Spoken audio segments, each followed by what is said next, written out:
Have you ever peered into the fridge and you've got just that little bit of cream left over because the recipe's only asked for 3/4 of it? Well, here's a great way to use it up. For those who know me well, I really dislike wasting food, even just the smallest amount of cream. So this is a clever way to use it up. So for the dressing, we've got about 100 mils of thickened cream, and I'm going to make the dressing in the actual carton. I want this dressing to be spicy, so I've got some hot chili sauce. I'm going to add a generous amount of that straight into our carton, about a tablespoon's worth. Some garlic can go in, and we need some zing, so some lime zest and some juice.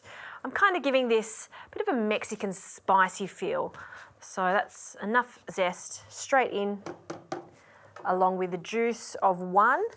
In fact, I'm just going to use half because these limes are so juicy and large.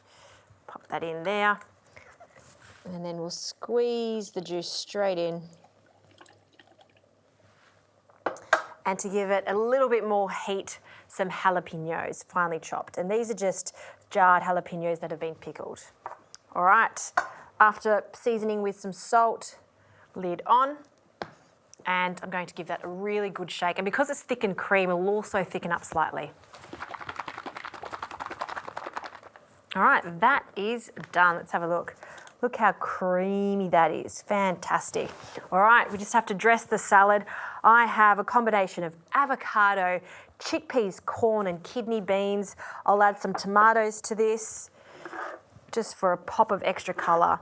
And this dressing is not only fantastic for a Mexican-inspired salad, it's great just over some simple leaves like cos leaves. Rocket would work nicely too. A few more tomatoes. And at the very last minute, we're going to dress it with our creamy, spicy dressing over the top. Give that a stir. And that right there is a super delicious chopped salad. Pile that up in a bowl. You could also add some corn chips to this for some extra crunch. I'm actually going to add some smoked almonds because I always have these in my cupboard to snack on, but they're a great garnish for a creamy salad just like this one.